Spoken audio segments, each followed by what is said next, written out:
ஒரு அம்மாவுக்கு ஒரு பிசாசை துரத்திட்டு இருந்தேன். அப்போ அந்த பிசாசு சொன்னுச்சு, இவங்க வீட்டுல அம்மாவாசை அப்ப எல்லாம் பயங்கரமா இவங்க எல்லாம் வீட்டுல நல்லா கூடி ஜெபம் பண்ணுவாங்க.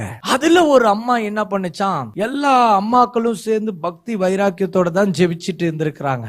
ஆனா ஏதோ ஒரு பாவக்கரை அந்த அம்மா வாழ்க்கையில இருந்திருக்கு. அந்த அம்மா பாத்தீங்கன்னா ஒரு வியாதினால என்ன பண்ணிட்டாங்க, செத்துட்டாங்க. இப்போ இங்க 4 சகோதரிகள் ஜெபிச்சுட்டு இருந்தவங்கள ஒருத்தவங்க செத்துட்டாங்க. ஒருத்தவங்க வீட்டு சொந்தக்காரவங்க, அந்த வீட்டு சொந்தக்காரவங்க தான் என்கிட்ட ஜெபிக்கிறதுக்கு வந்தாங்க. அந்த செத்து போன ஆவி என்ன பண்ணிடுச்சு, இது கதையே வேற கதை. அதாவது இன்னொரு அம்மாவுக்கு செய்வனை பண்ணி அந்த அம்மாவை சாவடிச்சிட்டாங்க.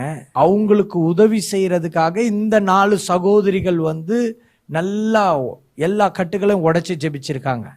இப்ப என்ன ஆச்சுன்னா, அந்த அம்மாவை பிசாசு சாவடிச்சிருச்சு.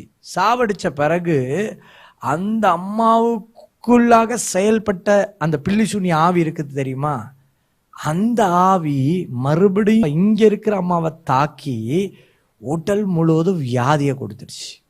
அப்ப அந்த பிசாசு சொன்னிச்சு, இவங்கெல்லாம் கூடி கூடி ஜெபிச்சாங்க, இவங்க சரியான ஒழுங்குக்குள்ளார இல்ல, அதனாலதான் ஒவ்வொருத்தவங்களையும் அட்டாக் பண்ண. இன்னைக்கு கூடி ஜெபிக்கிறதெல்லாம் பெரிய மேட்டரே இல்லை.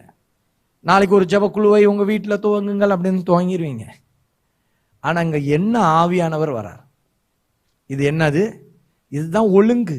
அந்த ஒழுங்கை நான் கற்றுக் கொடுக்கிறேன். நாளைக்கு ஒரு ஜெபக்குழு ஒரு இடத்துல ஆரம்பிச்சோம்னா அங்க தேவ ஆவியானவர், ஒழுங்கின் ஆவியானவர், பரிசுத்த ஆவியானவர் ஆட்கொள்ளணும்.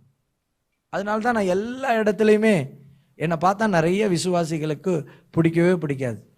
ஒரு விசுவாசி என்னோட கார்ல பாஸ்டர் நீங்க பேசுறது எல்லாமே எனக்கு ரொம்ப பிடிச்சிருக்கு, ஆனா திட்டினீங்கன்னா கடிச்சு கொதறி துப்பி விட்டுறீங்க.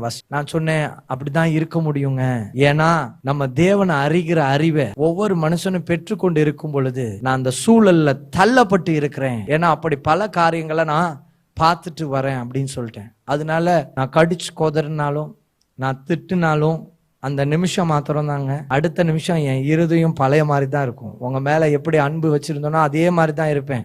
அதனால பாஸ்டர் திட்டார் அப்படின்னே சொல்லிட்டு இருக்காதீங்க. எப்பொழுதும் என் இருதயம் ஒரே மாதிரி தான் இருக்கும். அந்த திட்டுற நேரத்துல நான் ரிலீஸ் பண்ணிடுறேன் பாருங்க. ஏன்னா என் இருதயத்துல இருக்கிறத நான் சொல்லிடுவேன். சொல்லிட்டேன்னா முடிஞ்சு போச்சு. என் ஆண்டவர் சொல்றதையும் நான் சொல்லிடுவேன். அவ்வளவுதான், முடிஞ்சு போச்சு, என் வேலை முடிஞ்சு போச்சு. அதுக்கப்புறம் உங்களுக்கு எனக்கும் பர்சனலா எந்த ஒரு டிஸ்டர்பன்ஸ் இல்லை. அதை நீங்க டிஸ்டர்பன்ஸ் என்ன பண்ணக்கூடாது, எடுத்துக்க கூடாதுன்றதுக்காக இந்த செய்தியை சொல்றேன் தேவ பிள்ளைகளே.